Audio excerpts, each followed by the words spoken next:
ánimo. Bueno, como todos los martes, cada 15 días, informamos sobre el avance en el programa de salud y vamos a proceder. Inicia ya el doctor Jorge Alcocer. Con su permiso, señor presidente, muy buenos días a todas y todos ustedes. Hoy en el Pulso de la Salud, el maestro Zoé Robledo informará los avances del sistema de salud de México, IMSS Bienestar, y como ustedes saben, atenderá a más de 50 millones de mexicanos sin seguridad social. De hecho, lo está atendiendo ya en 23 estados. Con el tema de productividad en las principales actividades médicas de salud, como son las consultas de especialidades de medicina familiar, cirugías y partos atendidos. Además, como cada mes se informa, la secretaria de Seguridad, Rosa Isela Rodríguez, coordinará la presentación de los avances del ISSSTE.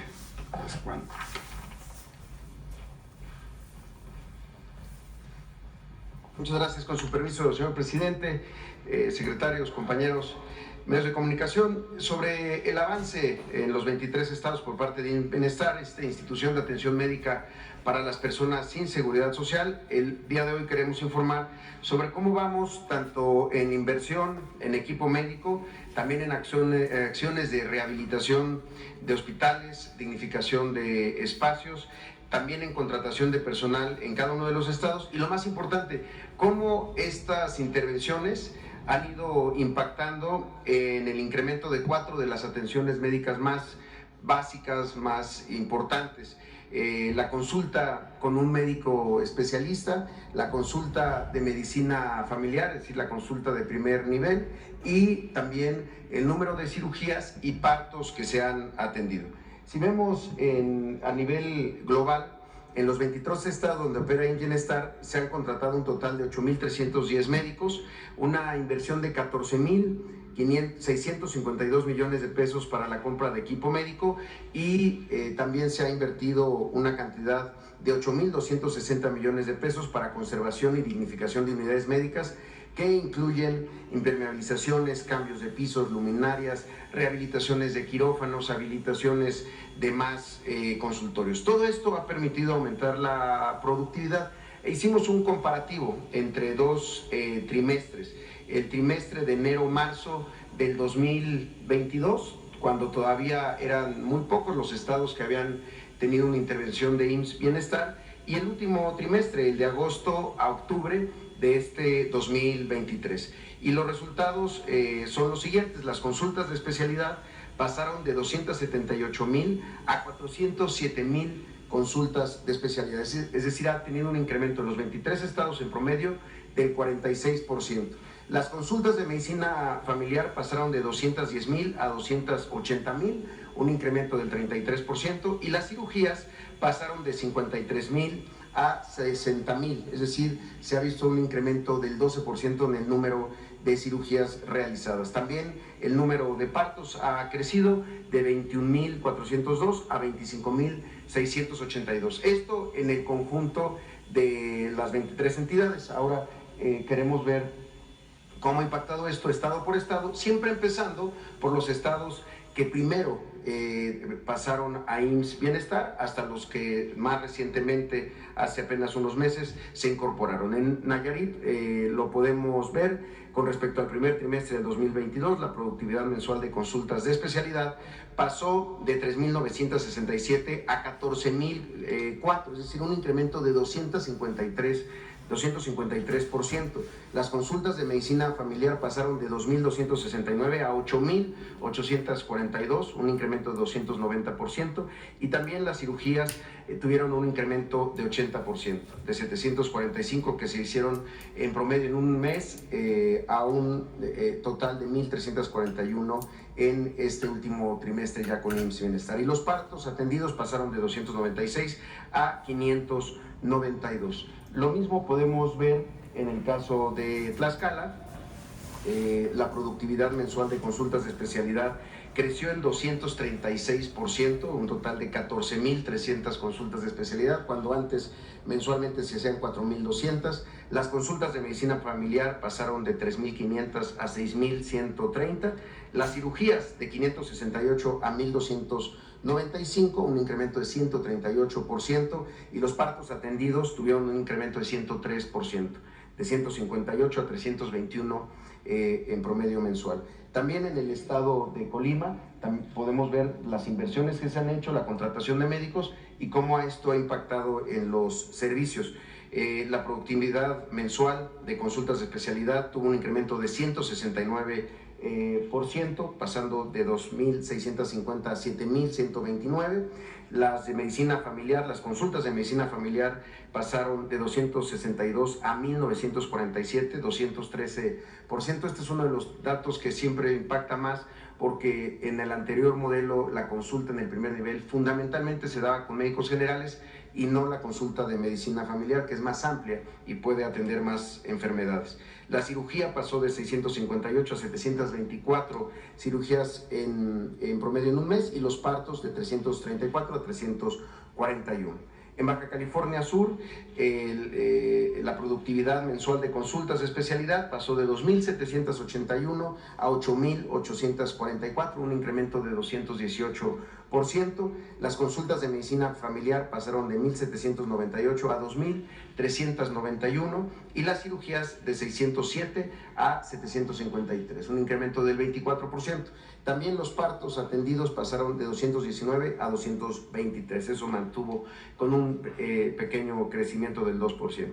En Sonora, la productividad mensual de consultas de especialidad pasó de 7.817 a 22.435, es decir, un incremento de 187%. También las consultas con un médica familiar pasó de 2.519 a 6.146, un incremento de 144%, y las cirugías de 1.460 a 1.781, un incremento de 22% también en cirugía, y los partos atendidos pasaron de 493 a 621. En el caso de Sinaloa, con la contratación de médicos y las inversiones que se han hecho, se tiene una productividad mensual de consultas de especialidad que pasó de 10.747 consultas a 21.822 consultas, un incremento de más del 100%. Las consultas de medicina familiar pasaron de 3.926 a 10.286, y las cirugías de 1.354 a 1.760. Además, los partos atendidos pasaron de 332 a 538, un incremento del 62%. Lo mismo en Campeche, en donde con respecto al primer trimestre del año 2022, la productividad mensual de consultas de especialidad pasó de 1.337 consultas al mes a 3.784. También las consultas de medicina familiar, que pasaron de 1.545 a 3.955, un incremento de 156%. Las cirugías de 260 a 299, y los partos tuvieron un incremento del 9%, pasando de 224 a 244. En el estado de Guerrero, donde se han contratado 548 médicos, respecto al primer trimestre, la productividad mensual de consulta de especialidad pasó de 3.081 consultas que se hacían antes al mes a 11.554, un incremento de 275% en Guerrero. Las consultas de medicina familiar pasaron de 10.929 a 11.694, las cirugías de 2.492 a 2.567, es un incremento todavía modesto del 3%, y el número de partos pasó de 1.473 a 1.709.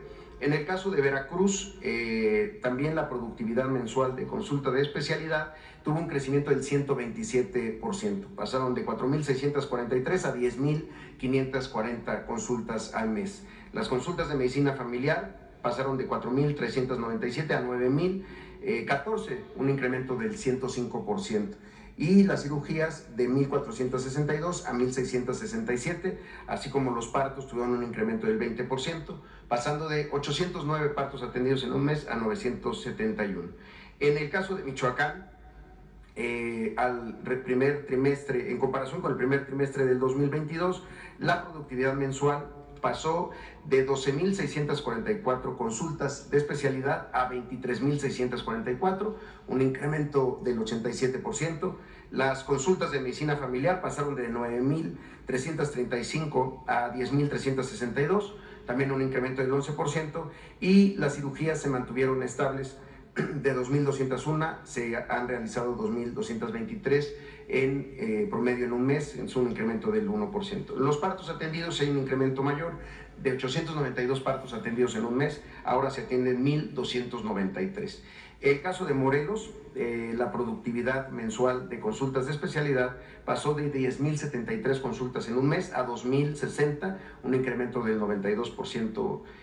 Para este estado, las consultas de medicina familiar pasaron de 594 a 743 y las cirugías de 256 a 378, es decir, un incremento en las cirugías que se hacen en un mes en Morelos del 48%. Los partos tuvieron un incremento del 12%, pasando de 162 a 181 partos atendidos en un mes.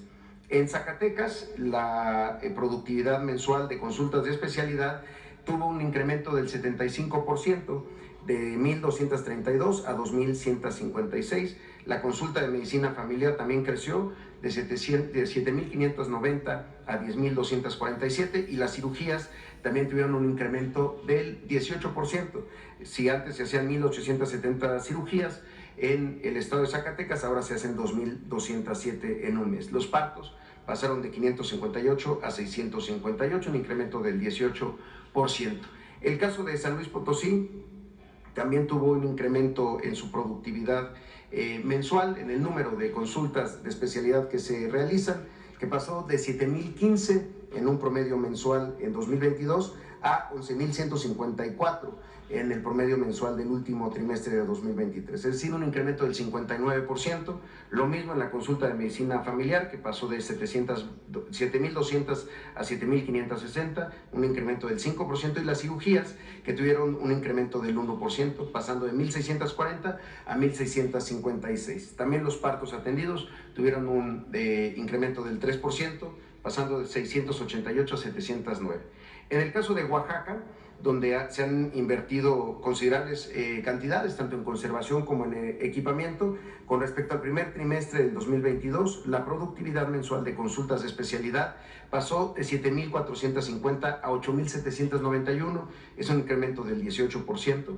Las consultas de medicina familiar pasaron de 3.157 a 4.609, es un incremento del 45% en la consulta de medicina familiar, y las cirugías tuvieron un incremento del 19%. Pasaron de 2.108 a 2.509.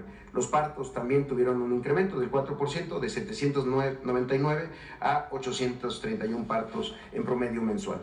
En el caso de Tamaulipas, aquí estamos entrando a estados más recientes, donde también se han contratado médicos y se han hecho inversiones importantes en equipamiento y en conservación de unidades. La productividad mensual de consulta de especialidad pasó de 11.000 a 18.000 consultas al mes, 65% de incremento. Las de medicina familiar pasaron de 5.079 a 9.904, un incremento del 95%, y las cirugías pasaron de 1.991 en promedio mensual a 2.429, un incremento del 22%. También el número de partos atendidos creció en 21% en Tamaulipas, pasando de 580 a 714. En el caso de Quintana Roo, también con respecto al primer trimestre de 2022, la productividad mensual de consultas de especialidad pasó de 4.355 a 6.010 consultas promedio mensual, es decir, un incremento de 38%. La consulta de medicina familiar pasó de 3.058 a 3.722, un incremento del 7%, y también las cirugías, que se han incrementado en 11%, de 1.123 a 1.247. También el número de partos atendidos creció en un 21%. En el caso de Hidalgo, las consultas de especialidad pasaron de 9.271 a 10.940, es un incremento del 18%. Las consultas de medicina familiar tuvieron un crecimiento del 4%, pasando de 5.600 a 5.900, y las cirugías de 2.051 a 2.482 cirugías, es decir, un crecimiento del 21% en el número de cirugías que se hacen en un mes en el estado de Hidalgo a personas sin seguridad social. Finalmente, en el número de partos en Hidalgo se pasaron de 606 partos atendidos en un mes a 830, un incremento del 37%. En la Ciudad de México también la productividad mensual se ha incrementado.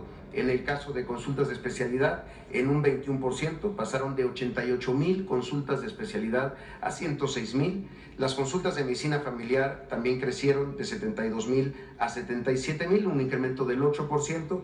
Las cirugías tuvieron también un incremento de 8% de las realizadas en un mes. En la Ciudad de México se realizaron de 7,849 cirugías en promedio en el último trimestre, por cada mes, y los partos atendidos de 1,877 a 1,990, un incremento del 6%.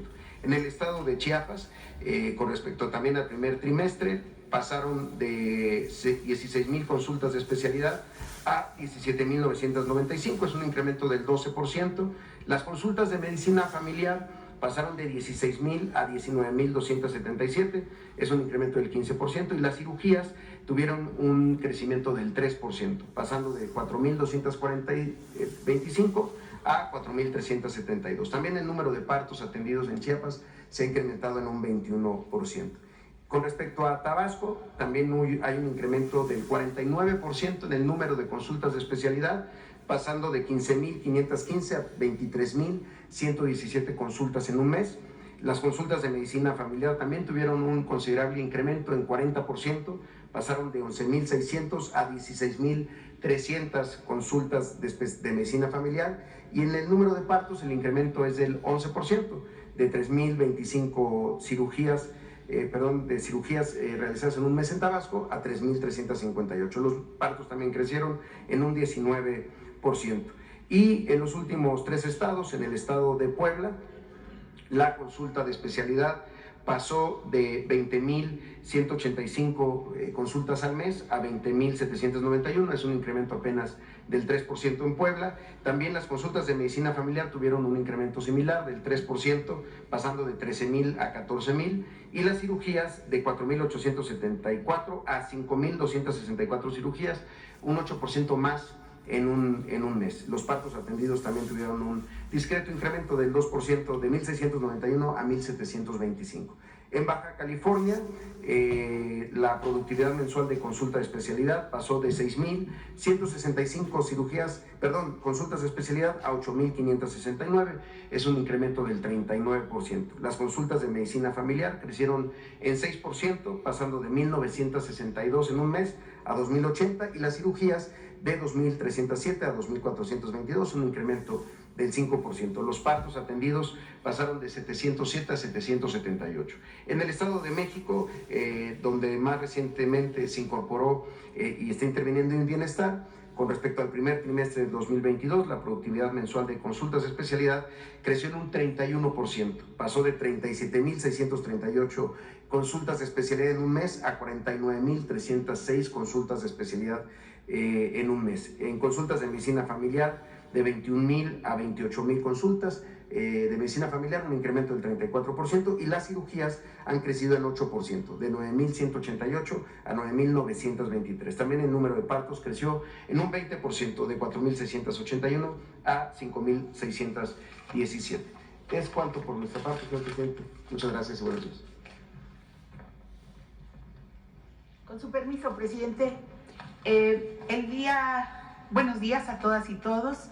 El día de hoy presentaremos el informe sobre los avances en el proyecto de transformación del nuevo ISSSTE, en cumplimiento a su instrucción de rescatar esta importante institución con motivo del abandono institucional preexistente, el desmantelamiento y corrupción, para así recobrar la capacidad de atención y autosuficiencia de los servicios médicos como garantía del derecho a la salud de las personas derechohabientes.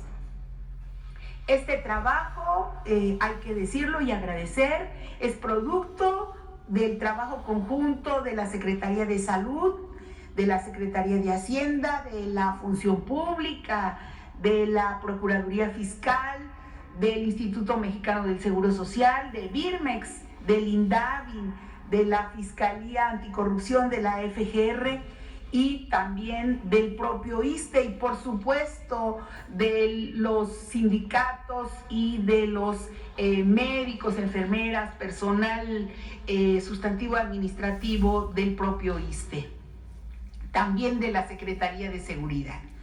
A continuación se presenta la actualización de las acciones emprendidas en el último mes para rescatar al instituto y darle atención a quienes hacen uso de este servicio. ¿Qué estamos logrando? Mejorar la atención al público usuario, garantizar el suministro completo y oportuno de las medicinas, avanzar en el fortalecimiento de la plantilla médica y dotar a las unidades médicas de equipamiento instrumental de última tecnología para la atención a los derechohabientes.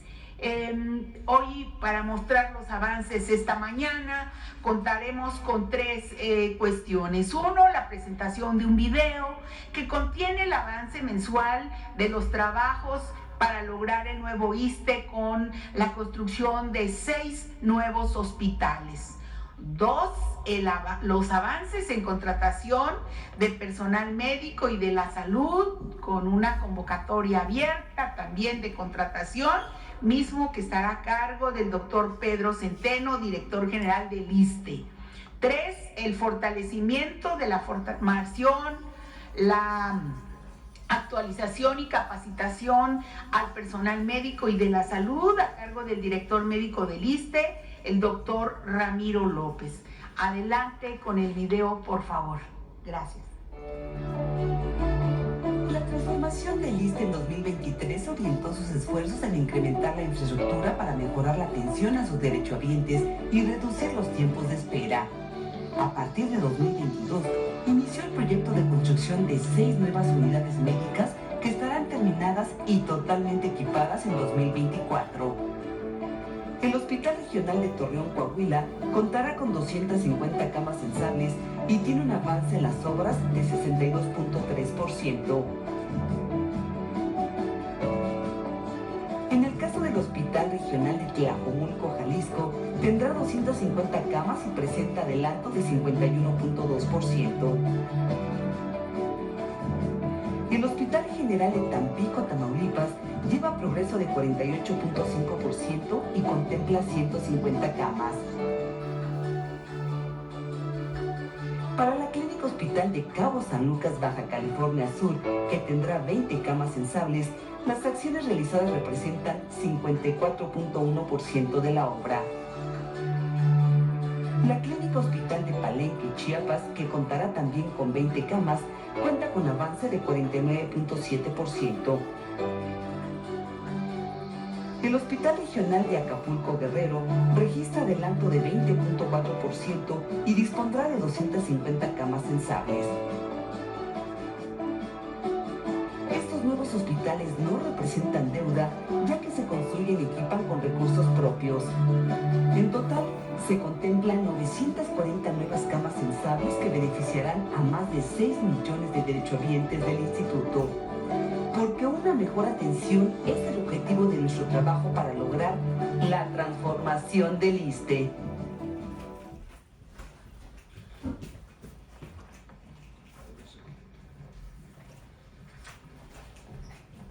Buenos días, compañeras, compañeros secretarios. Vamos a hablar sobre el tema de las plazas asignadas por entidad. El ISSSTE tenía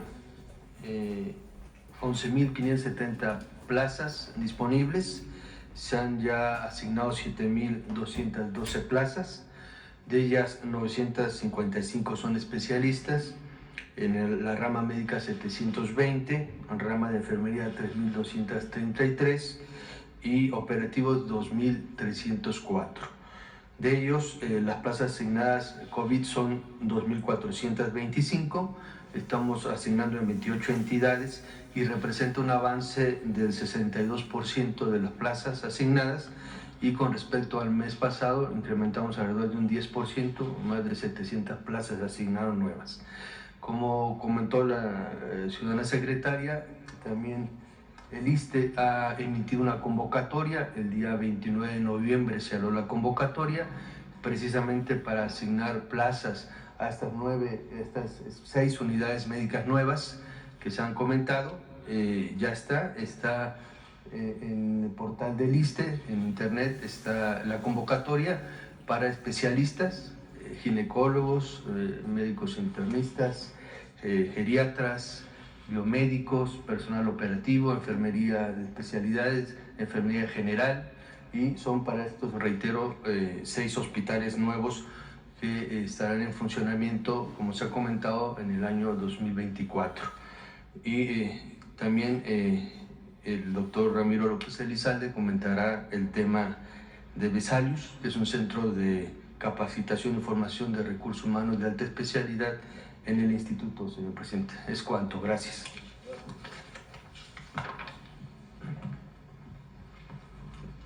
Buenos días a todos. Si ponemos el video, por favor.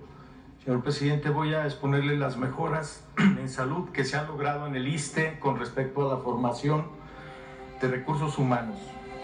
La educación ha sido una prioridad. Crecimos más del 250% el número de campos clínicos, es decir, de 2.700 pasamos a 6.988 residentes para su formación como médicos especialistas. En el instituto hemos rescatado espacios subutilizados, como este que ven aquí. Este es un edificio histórico que estaba lleno de pilas de objetos inservibles. ¿Qué hicimos? Lo limpiamos, pintamos, restauramos, rescatarlo del abandono para convertirlo en un centro de entrenamiento en anatomía quirúrgica. Le hemos llamado Vesalius en honor al anatomista, un espacio de capacitación para los presentes y futuros colegas de la salud, el cual permite crear condiciones de simulación en procedimientos quirúrgicos en un laboratorio y un escenario lo más cercano a la realidad a través de modelos anatómicos.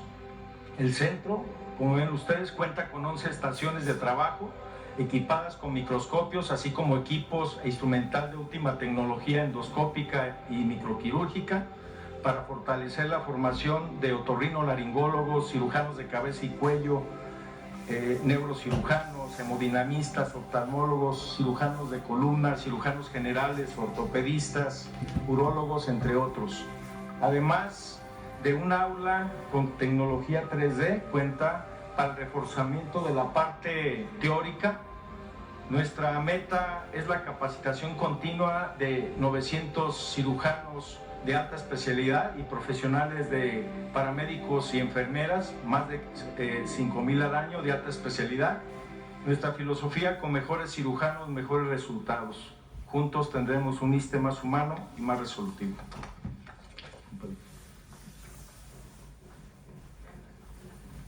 Bueno, pues vamos avanzando en materia de salud pública. El propósito es que antes de concluir nuestro mandato tengamos un sistema de salud pública de primera, que tenga los especialistas suficientes, los médicos generales, enfermeros, enfermeras, con abasto suficiente de medicamentos, en donde se puedan realizar estudios, intervenciones quirúrgicas, lo que ya se está haciendo en 23 estados, pero consolidando todo este servicio y de manera gratuita. Vamos a garantizar el derecho a la salud a más de 50 millones de mexicanos que no cuentan con seguridad social.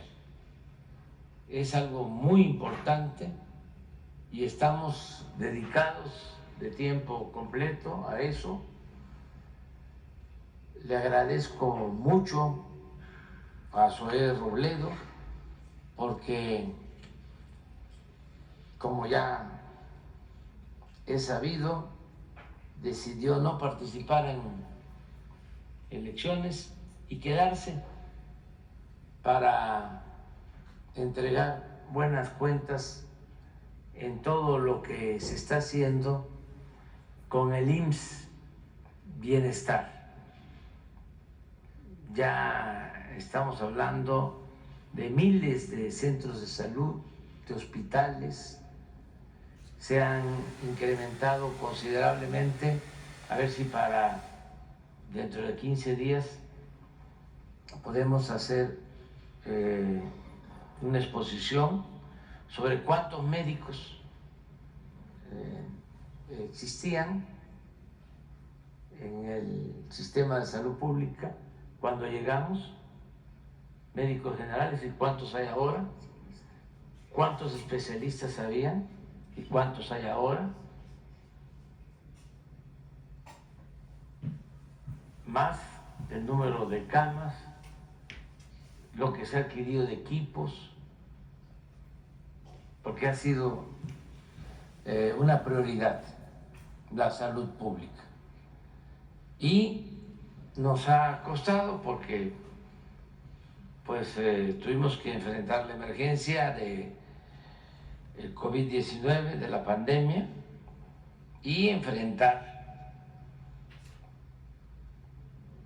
la peste de la corrupción, porque estaba completamente tomado por maleantes el sector salud, que se robaban hasta el dinero de las medicinas. Por eso su enojo, todavía ahí veo al Universal burlándose del almacén, la gran farmacia que vamos a inaugurar, que ya se está arreglando, va a ser una farmacia de grandes dimensiones, donde van a estar todos los medicamentos que se necesiten, con un sistema de comunicación permanente y de distribución, para que en cualquier parte del país que falte un medicamento llegue en 24 horas. Y esto los tiene muy molestos, porque ni siquiera eran dueños de laboratorios los que hacían los negocios, ¿sí? Eran intermediarios, traficantes de influencia que obtenían los contratos, y también distribuidores. Entonces, ese es el enojo, pero ahí vamos avanzando. Lo mismo en el caso del ISSSTE, que ahí se padecía de la misma enfermedad. Se privatizó el ISSSTE en pedazos y ahora se está rescatando, se está regresando el ISSSTE a lo público, porque todo se había entregado. Desde los estudios de laboratorio estaban privatizados, las ambulancias, la anestesia, todo. Entonces los laboratorios, ya lo dije, y todo tenía que ver con exdirectores del ISSSTE y con políticos corruptos. Y nos ha costado, ¿no?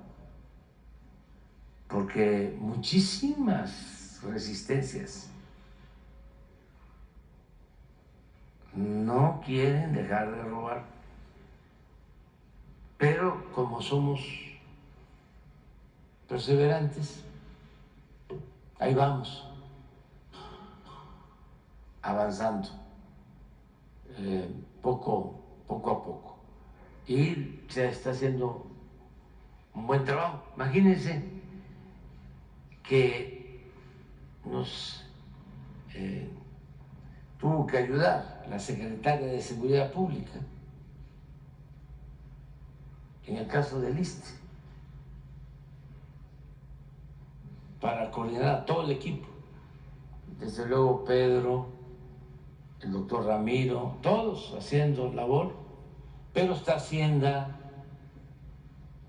están otras instituciones ayudando para mejorar los servicios en el ISSSTE, para que haya mejor atención a los trabajadores al servicio del Estado, maestras, maestros, trabajadores de las distintas secretarías del gobierno, todos los que tienen derecho a este servicio. Y ahí vamos avanzando. Vamos a abrir entonces para preguntas. Buenos días, presidente. Stephanie Palacios, de la agencia Sputnik. Hace algunos días el gobierno de México solicitó una autorización para que militares de Estados Unidos ingresaran a México para unos adiestramientos para el ejército. Si nos puede comentar un poquito más sobre este tema, dado que se ha hecho mucho una controversia en el que entren tropas norteamericanas a México. Bueno, no son tropas, son oficiales que vienen periódicamente, porque hay un acuerdo entre los ejércitos de México y de Estados Unidos, y van oficiales mexicanos a Estados Unidos a actualizarse, y vienen oficiales estadounidenses. No sé si se informó de cuántos son. 11. Y además, sí, y se hace una solicitud al Senado, que no sé si antes se hacía. No, que es muy controvertida, puesto que la solicitud que hace usted, bueno, luego de que regresó de Estados Unidos, y para estas acciones de colaboración, justamente, si tiene que ver algo con esta reunión bilateral. No. Es un asunto que se viene haciendo año con año. Es como ahora que va a venir la señora Lanet. Pues no fue producto de la reunión, es una visita. Vamos a tratar temas que tienen que ver con la economía, con las finanzas, pero necesitamos pues tener una relación constante de cooperación con el gobierno de Estados Unidos en seguridad y en la economía, en las finanzas. Yo creo que con todos los países, pero imagínense que nosotros tenemos 3.180 kilómetros de frontera. Por geopolítica, pero además viven, trabajan honradamente en Estados Unidos 40 millones de mexicanos. Para tener una idea, no sé ahora, pero hace poco Canadá tenía 38 millones de habitantes.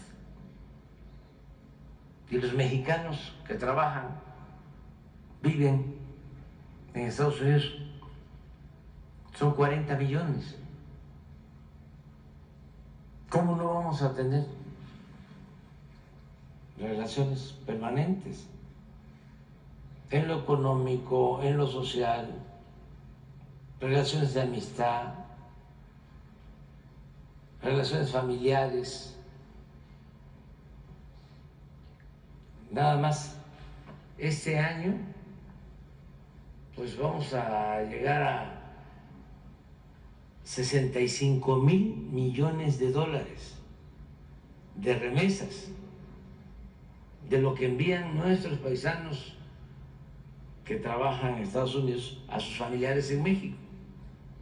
Las remesas son la principal fuente de ingresos que tiene nuestro país. Entonces, tenemos que tener esta relación, pero no es ninguna intromisión o afectación a nuestra soberanía. Ya no es el tiempo de antes, de que entraban sin pedir permiso. Justo en este tema de la frontera, cuando fue a visitar al presidente Joe Biden, se habló sobre el tema de Texas, justo también por estos cruces fronterizos, también Ciudad Juárez y estas zonas que han sido una lamentable crisis migratoria. Se tocó este tema de las boyas y estas acciones. Sí, constantemente. Nosotros queremos convencer, persuadir al gobierno de Estados Unidos que hay que atender las causas de la migración, que no basta con estar reteniendo a migrantes, mucho menos militarizando fronteras, construyendo muros. Hay que entender el origen del problema. La gente no sale de sus pueblos, lo hemos dicho miles de veces, por gusto, lo hace por necesidad. Y no se están haciendo cosas en los pueblos en donde hay más pobreza, en donde la gente se ve obligada a abandonar sus lugares de origen. Ya llevamos décadas sin un programa de desarrollo para América Latina, para el Caribe. Desde la Alianza para el Progreso que impulsó el presidente Kennedy, de eso le hablé al presidente Biden. Y voy a seguir insistiendo.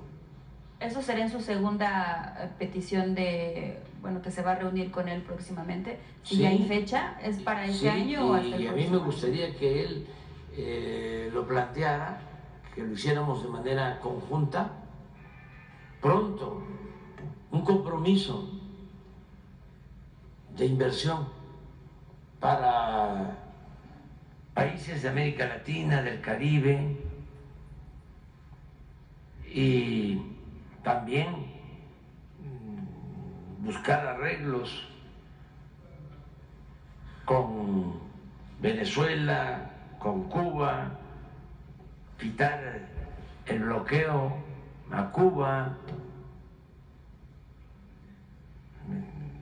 una nueva política, una política de buena vecindad, como lo que planteaba el presidente Franklin Delano Roosevelt. Desde luego que esto no les va a gustar a los conservadores. Estaba yo viendo ahora de que el gobernador de Texas quiere ser candidato a vicepresidente del Partido Republicano. ¿Cómo van a votar los hispanos? Pueden hacerlo, ¿no? Desde luego. Por una persona que es antimigrante, cuando Texas, Estados Unidos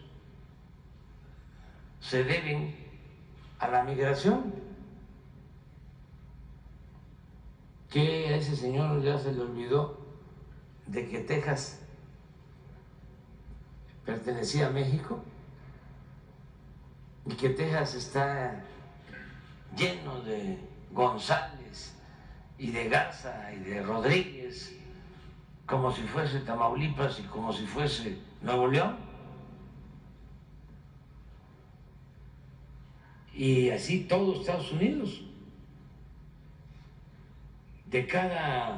Eso me lo planteó el presidente Biden, de cada estudiante en Estados Unidos de primaria, 26 son hispanos,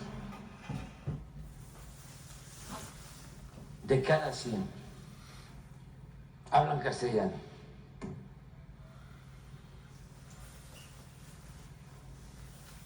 Entonces, me llamó la atención todo lo que hizo de la alambrada en el río con púas y las detenciones y el mandar a migrantes de manera inhumana al frío,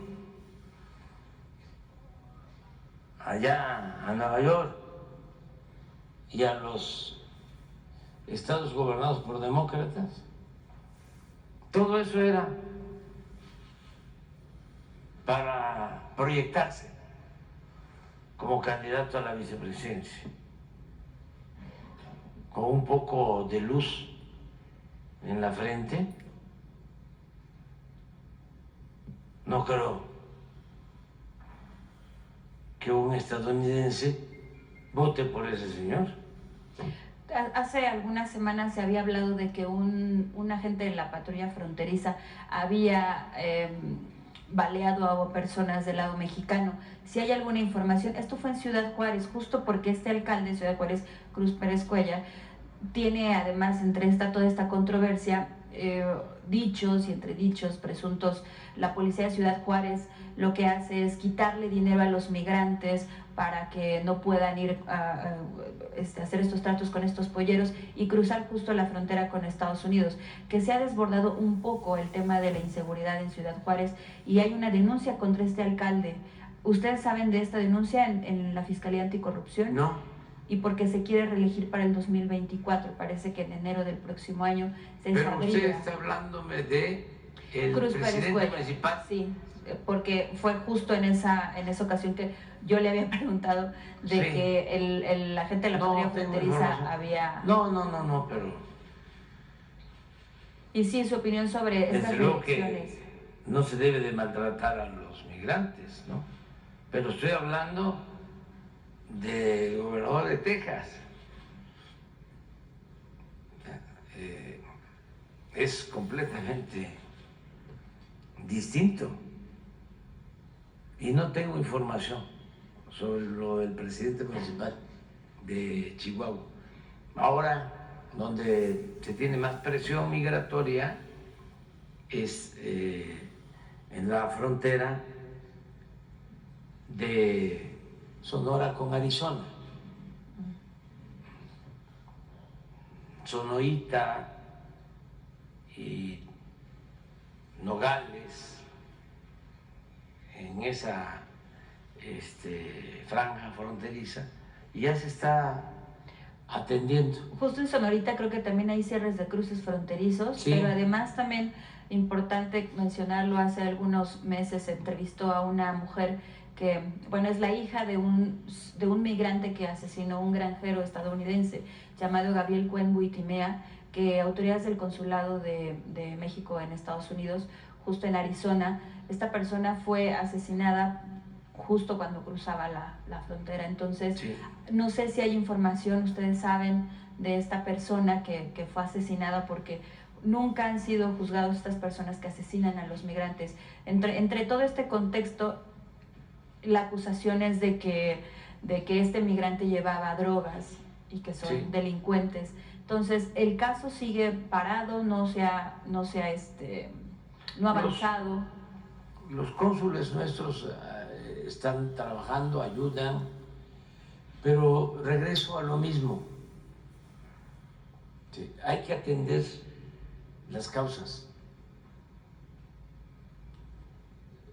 Si no, es muy difícil enfrentar el fenómeno migratorio. Hay que ayudar a los países con más pobreza y donde hay conflictos políticos. Por ejemplo, lo de Cuba. ¿Por qué está creciendo la migración en Cuba? Bueno, porque el bloqueo les afecta en lo económico, en lo social. ¿Y qué culpa tiene la gente, el pueblo de Cuba, de que haya esta política de represalia medieval, inhumana, de bloquear a un país? Nada más por cuestiones políticas e ideológicas. ¿Y dónde está el humanismo? ¿Y dónde está la fraternidad? Y es lo más injusto que puede haber. En la ONU, donde se tienen que hacer valer 4 derechos: el derecho a la libertad de expresión, el derecho a vivir libres de miseria, que eso significa en mucho la migración, el derecho a la libre manifestación de las ideas y el derecho a la libre manifestación de las creencias.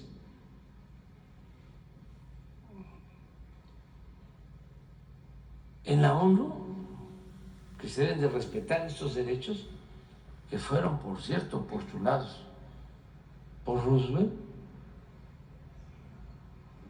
para crear la ONU,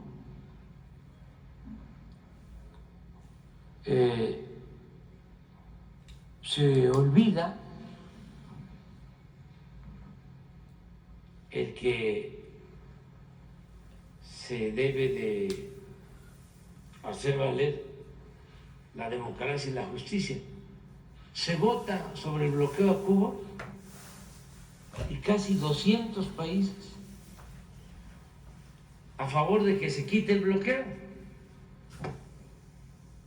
pero 2 que tienen, uno de ellos derecho a voto, a veto, votan en contra. 2. ¿Dónde está la democracia? ¿Dónde está la justicia? ¿Qué están equivocados 200? ¿Y 2 son los poseedores de la verdad absoluta?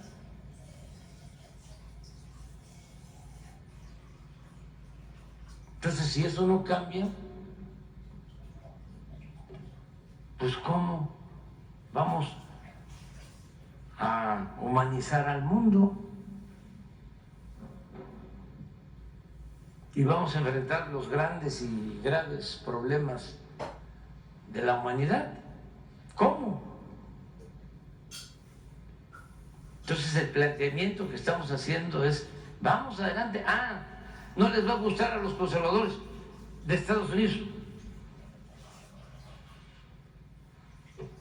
Independientemente de que la política tiene que ver con ideales y principios,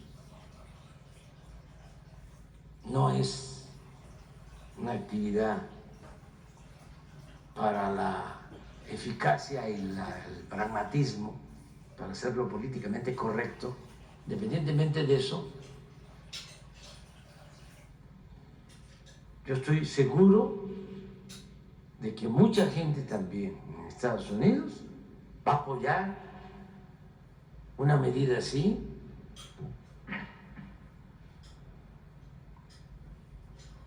de definición.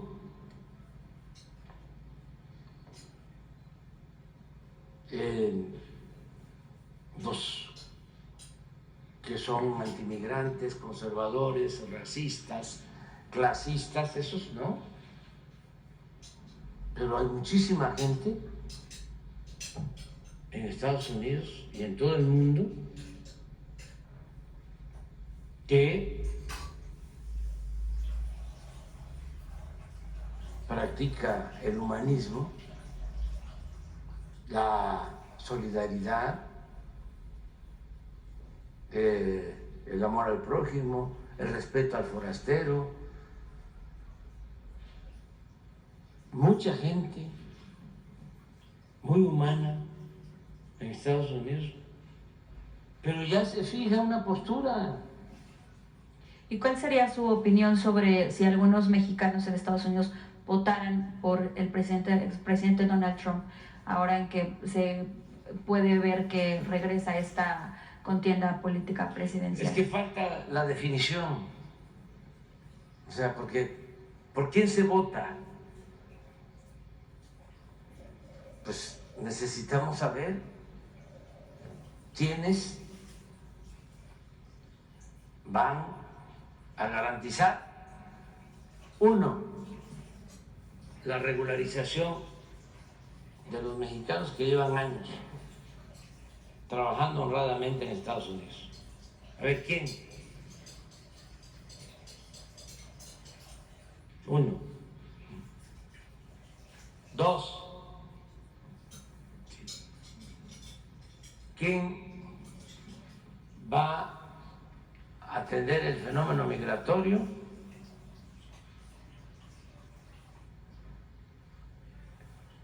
Procurando la justicia en los pueblos de América Latina y del Caribe. 3. ¿Quién no va a seguir con la política de militarización y de construcción de muros en la frontera? 4. ¿Quién nos va a garantizar que va a haber control para que no entren armas de Estados Unidos a México? 5. ¿Quién va a trabajar conjuntamente con el gobierno de México para evitar que haya tráfico de drogas y se impida que se siga consumiendo fentanilo en Estados Unidos por razones de legalidad, por razones de justicia y por razones de humanismo? O sea, pero un programa. Pero estos 5 puntos son los que usted les da como un premio no para hay esos eso, candidatos. Sí. Entonces, pues decirle a la gente, no se dejen engañar. O sea, se requieren definiciones. Esto no es un asunto personal.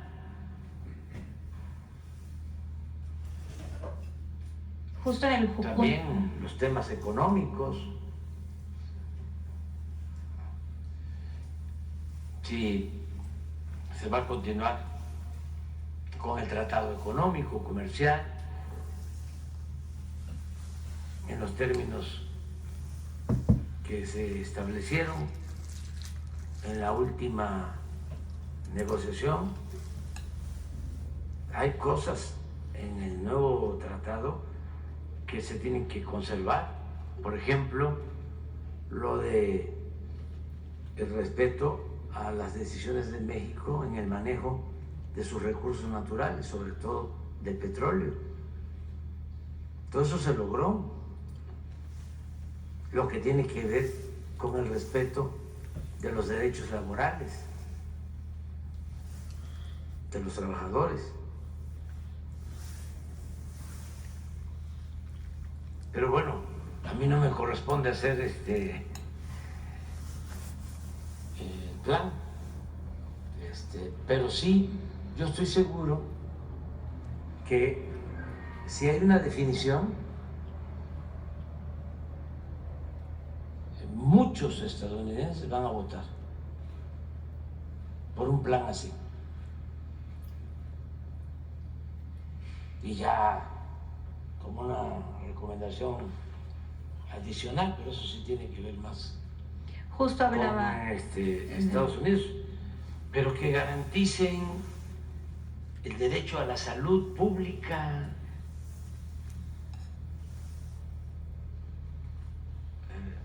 la atención médica y los medicamentos gratuitos para los que no tienen seguridad social en Estados Unidos. Es carísima la atención médica en Estados Unidos. Lo otro, el derecho de los jóvenes al estudio.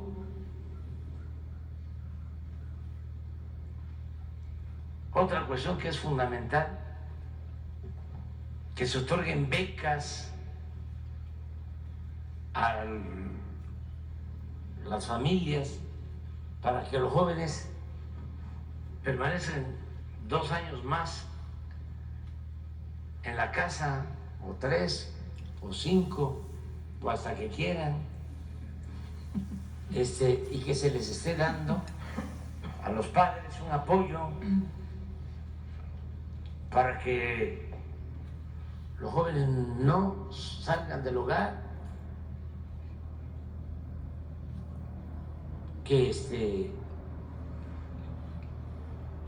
no se desintegren las familias, que se atienda el problema social,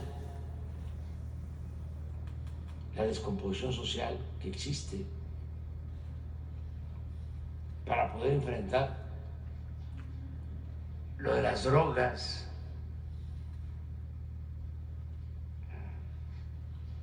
En fin, tiene que haber una propuesta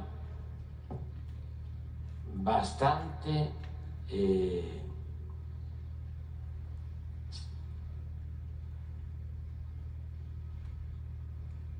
pues radical, en el entendido de que la palabra radical viene de raíz, que hay que atender las causas.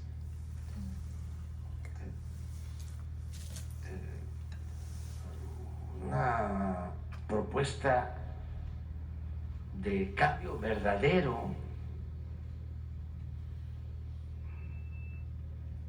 Pienso que eso es lo que hace falta. Si no, pues ¿qué diferencia hay entre un partido y otro? Justo en este punto que hablaba que el 4 sobre el tema de las armas y el tráfico de armas, en estas declaraciones que dio el embajador Ken Salazar sobre el tema de que el ingreso de armas a México, que bueno, hacen este tema de la violencia, son el 70% que ingresan de estas armas, y que justo en esta reunión con agentes de la Fiscalía General de la República hablaban sobre estas estrategias, pero sí, él confirma que el 70% de las armas que ingresan a México son para la delincuencia, entonces son de origen de Estados Unidos. ¿Qué hay de avance sobre estas leyes contra el tráfico? Sí, por eso yo hablo así con claridad porque sí hay una actitud de respeto hacia México y de interés sincero en que encontremos juntos salidas. Esto que reconoció ayer Ken Salazar es importantísimo. Ya, pues, lo hemos dicho, lo podemos probar, que el 70%, cuando menos, de las armas que se introducen a México son de origen estadounidense, porque no hay control de nada sobre las armas. Pero que lo diga él, pues es un acto de sinceridad y de deseos de que esto se atienda. Antes no se hablaba de eso. ¿Saben qué cosa era el Plan Mérida? Que se aplicaba en la época de Calderón. Nos daban, creo que, 400 millones de dólares al año, y todo en armamento. Helicópteros, ¿no? Artillados, armas. Esa era la cooperación. Cuando lo de Rápido y Furioso, pues fue permitir la entrada de armas de contrabando, pero en un acuerdo entre los gobiernos, armas que traían sensores. Fíjense las eminencias estas, ¿no?, que planean en política o en materia de seguridad, ¿no?, en los dos países, en aquel entonces, que las armas iban a llegar a los delincuentes, pero como traían sensores, señuelos, así iban a dar con ellos, siguiéndole, ¿no?, la pista a las armas mediante equipos de detección de los sensores. Cuando en México había un narcogobierno, entonces ya lo estaban planeando y ya lo sabían los de las bandas.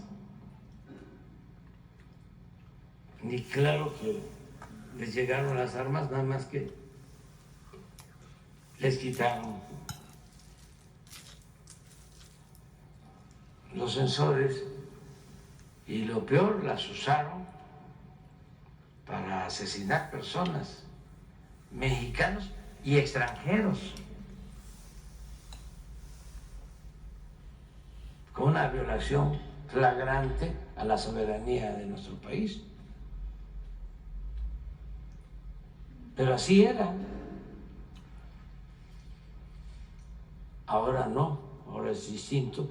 Y esa actitud del embajador, pues, habla bien de que hay un trabajo conjunto. Nosotros vamos a seguir apoyando